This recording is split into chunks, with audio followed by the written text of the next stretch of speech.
तुम्ही पाहत आहात MCN न्यूज मराठी। थोर समाजसुधारक संत गाडगेबाबा अंध अपंग रोगी निराश्रितांच्या सेवेत देव शोधणारे संत होते। अमरावती जिल्ह्यातील ऋणमोचन ही बाबांची कर्मभूमी। याच कर्मभूमीत गाडगेबाबांच्या यात्रोत्सवाचे आयोजन करण्यात आले आहे।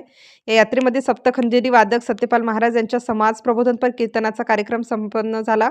अमरावती जिल्ह्यातील मुगदलेश्वराचे घाटावर आमला या पैलतीरी व पौष महिन्यातील शेवटच्या रविवारी यात्रा भरवून त्यांना अन्नदानाचे व कपड्या लत्त्यांचे छत्र बाबांनी चालू केले आहे। ते आजही तिथे अखंडपणे चालू आहे।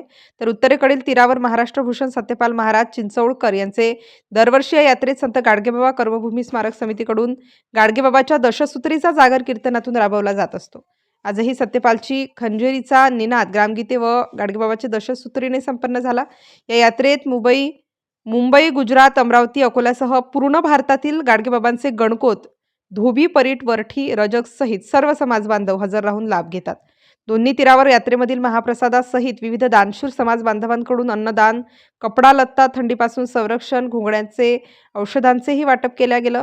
सत्यपालची सत्यवाणी आमदार रवी राणा यांच्या उपस्थितीत ध्वजवंदन, बाबाचे फोटो पूजन होऊन देशभरातून आलेले बहुभाषिक धोबी, वरठी, रजक, परीट यांच्या उपस्थितीत संपन्न झाली। MCN न्यूज मराठीकरिता बाळासाहेब नेरकर, ऋणमोचन।